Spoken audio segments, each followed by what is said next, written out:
Hunger and food insecurity remain major challenges for millions of South Africans. That's despite various actions taken by government, NGOs and other partners over the past 3 decades.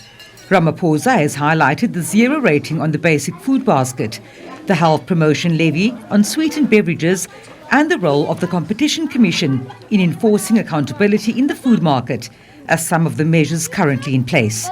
He says government school feeding program provides meals to over 9 million children on every school day. Last year, learners from quintile 1 to 3 schools accounted for 67% of the bachelor passes that we got in matric.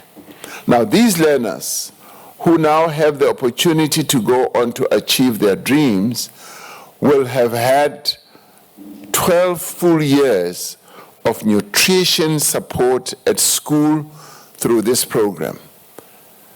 And we have added on to this nutrition delivery and said it must be now 2 meals a day, breakfast and lunch, because as children come to school in the morning, they invariably never have had breakfast at home. They must therefore get breakfast and lunch. Summit organisers say poverty and inequality are among the main drivers of hunger in the country, despite the country's progressive constitution, laws and investments aimed at food security. Hunger is not an accident of history. It is due to human action and inaction. And it's not just a moral issue, it's a legal issue and a sustainability issue. And therefore, to tackle it is not a matter for government, it's a matter for us all. We have a good constitution, we have a lot of laws, but more than that, we invest money. We are one of the highest investors in social support and social security in the whole world. But what is lacking is law that is anchored in General Comment 12 of the Committee on Economic, Social and Cultural Rights. General Comment 12 requires that your system should ensure that the right to food is respected by everyone.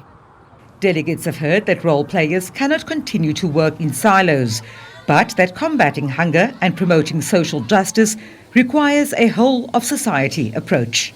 Now, I was very pleased to hear that you've had retailers such as Woolworths coming here and possibly ShopRite and Checkers and all of them.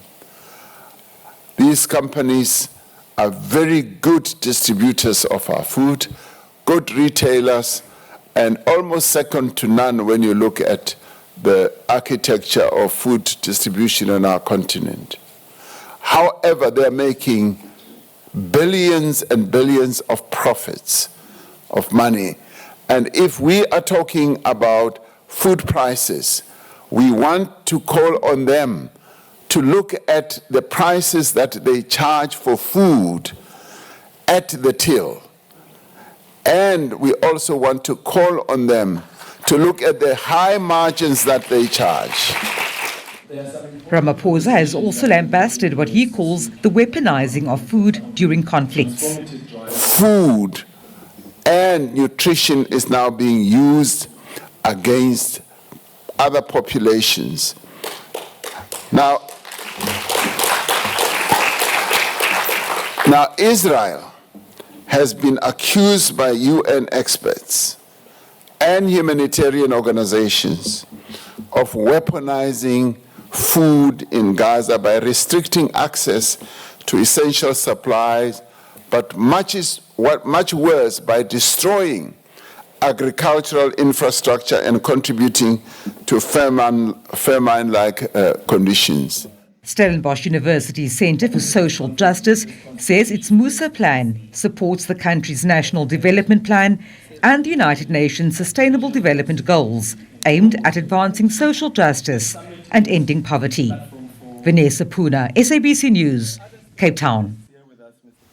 The Eastern Cape MEC for Education, Fundile Gade, says the department is confident the province will reach its target of an 87% matric pass rate for the 2025 academic year.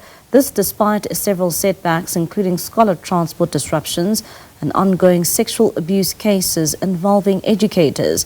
More than 108,000 matric learners in the province are registered to write the final exams, which kick off next week, Tuesday.